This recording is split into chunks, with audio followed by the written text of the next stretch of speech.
How's it going, guys? Welcome back to the channel. We're gonna go over my top 3 comics plus everything else that I read for the week. It's a big fat stack here, as you can see.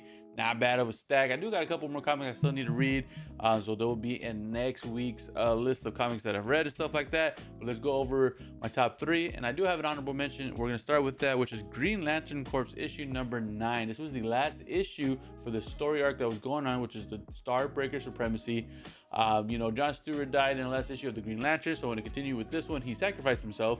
Now everybody got their ring back, all the criminals as well, all the heroes, they all got all their emotional rings back from the Spectrum, and they used it to defeat the Starbreaker Corps. They didn't really fully defeat them. The blue people that help them out, I can't remember the names, but like the Guardians, that's what they are. The Guardians took over and put all the Starbreakers in this one little like universe, like time thing or dimension, whatever they put them into, to where they were just eating emotions, and that's how they were fulfilling their hunger with it. And they defeated them, which is pretty cool. And towards the end you think John Stewart is dead, but it cuts to a different like world where Ring finds John Stewart as like a different person. It says it's John Stewart, but he looks like just a farmer. It ended pretty crazy. I'm excited for it though, to see if John Stewart will come back or if this is a different form of John Stewart, whatever the case may be. But it was an amazing series, and that's why it's honorable mention. My number 3 for the top 3 is going to be Batman Superman World's Finest issue 44. Batman and Superman were in the beginning, talking about how Batman sent Robin on this secret mission to try to figure out what's going on at this factory. They were building weapons. He didn't know much, so he sent him. So Superman sent Supergirl to go and check it out, kind of just keep an eye on Robin. They have a weird history before. They don't really work very well together. They're fighting like siblings and stuff like that, but she did it because Superman asked for it. She's watching Robin. Robin starts getting in a fight with the guys. She thought she had to go save him. She breaks in, tries to save Robin, but Robin's like, no, you shouldn't be here. And she's like, trust me, I don't want to be here. She's like, no, this is a weapon for kryptonite. So she got really weak. They knocked him out. When she came to, they were chained up together with some kryptonite chains. And Robin was like, I told you should have left. I didn't need your help. So they started bickering, but then they actually started working together towards the end. They broke free. They escaped the factory, and everything ended well. It was a cool little side quest story for the World's Finest issues. It was really fun to read, so that's why it's top 3. Next, we got Invisible Universe Battle Beast issue number 6. This whole story was amazing. It was just a fight the whole time. Through most of the comic, Battle Beast was getting his butt beat by the Juggernaut of Emisu. If I said that wrong, I'm sorry. I'm pretty sure that's how you say it. The whole time she was defeating him, it looked like it was going bad for him, but then he kind of just turned it around and defeated her, which is awesome. So it ended that way because he did not die. This is the last issue of this story arc. They are going to come back in March of next year, which is awesome. So we will get Battle Beast again in the next 4 or 5 months. He'll come back, but that's a great story to end. It was awesome, and now I think it's bringing back a Invisible Universe character, if you're familiar with that. Somebody showed up towards the end. I'm not sure exactly who it was because I'm not familiar with it, so maybe I'll read some Invisible Universe comics to see if I can get more of the lore for when this comes back out. But now it's bringing that character into the Battle Beast universe, which is pretty cool. So I enjoyed every bit of it. I'm excited for it to come back in March. Last but not least, my top comic of the week, it's going to be Krypto, the Last Dog of Krypton, issue number 5. Amazing series. This whole story arc, I cannot talk any bad about it. It was amazing. I enjoyed every bit of it. It made me feel a bunch of emotions, which is like happy, sad, angry. You definitely feel emotional going through the journey with Krypto.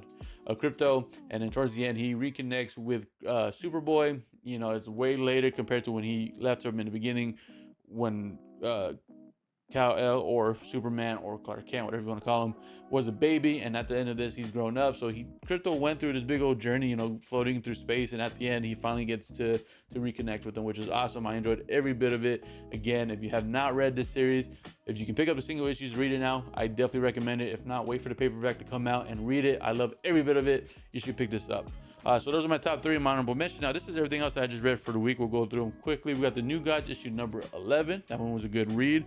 Captain America, issue number 4. That one was a fun read as well. One World Under Doom, issue number 8. This one ended crazy. If you're reading this, Doom accidentally killed his goddaughter, which is Veronica, I think is her name. I can't remember her name now, but the one that he's like, she can do no wrong in Doom's eyes. Doom's her uncle and stuff like that. It ended crazy, so I'm excited for issue number 9.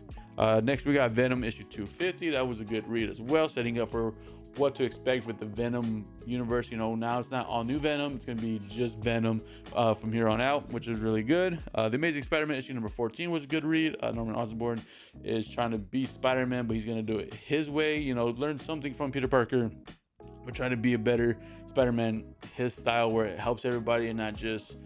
It's a crazy story. I definitely recommend reading it. It was really good though. Next, you got Red Hulk issue number 9. That one was a fun read as well. I believe we got one more of the Red Hulk issues coming out. Next, we got Nightwing issue 131. He's, you know, still trying to train Nightwing Prime to try to be a better hero, and he's still dealing with everything in Bloodhaven. Really good. Absolute Flash issue number 8. This was kind of just one more of a backstory of how Barry Allen and Wally West met in the beginning, so really good. Eddie Brock Carnage issue number 9. That one was fun. Imperial War, Imperial Guards was just one shot. It was enjoyable to read as well. It set everything up for Imperial Wars issue number 4. And then, of course, after that, we're going to get all these spin-offs, which I'm excited for. This book was a lot older. You know, it's been out, I believe, like a month or two, if not longer. I was finally able to get my hands on it and finish that series, which is Lilith issue number 5. I thought this was just going to be it, but apparently this was just volume 1. They're going to come out with a new story arc down the road. I don't know when. It doesn't say, but it just mentions that, you know, Lilith will be back. Next, we got Action Comics 1091. You know, in this one, we thought Captain Comet was a bad guy because the, you know, military came, but he did admit that he sent the military after Clark Kent. But it was to teach him a lesson, to see how he would get out of this rough situation, trying to make him a better hero for the future in sticky situations. So we kind of like, okay, we get it, but we don't know if we still fully trust Captain Comet or not. Next, we got Supergirl issue number 6. That one was a good read. We got Superman Unlimited issue number 6. That one was a really fun read as well. Wonder Woman issue number 26. This is with her dealing with the Mouse Man. I believe this is the second to last issue part of the Mouse Man story arc. It was actually really fun to read. These ones I was catching up on because I got behind, which is Cheetah and Cheshire, Rob the Justice League issue number 2. They were trying to hire all these people to help them out rob the Watchtower, obviously. And then we also read issue 3, which is them coming up with the actual plan and talking about what they're doing and why they're doing it. Next, we got Harley Quinn issue number 53. This one, he was dealing with some female characters that was coming to try to kill Harley Quinn, you know, trying to boost their what am I trying to say? Try to boost their reputation, I guess, in the villain world, where they wanted to get bigger names for themselves. So they thought killing Harley Quinn, which is a major villain, would help. So you know, you got that going on in this one, but then it also continues in issue number 54. So we caught up with those. We do got Harley Quinn coming out this comic book day, so I'm excited to see how that continues. Last but not least, we got Titans issue number 28. This one was a tie-in with the DCKO event. While they are prepping themselves for the tournament and getting ready and everything like that, Titans are trying to save everybody on Earth by trying to evacuate it and try to save as many people as they can. They know they can't save everybody, but they're going to keep trying and trying until they can get everybody if the tournament does not work out in their favor. But that's all the comics that we read for the week. I'm very excited to continue all these stories. Everything was really good. I am sad about Crypto being over. You know, hopefully they come out with something with him later on again, but I love that series completely, and I'm very excited for everything else. Like I said, as of right now, as recording this, we're at 194 subscribers. We're 6 away from hitting 200. So if you're not subscribed to the channel, please subscribe. It means a lot to me. Share the video to somebody who loves comic book stuff.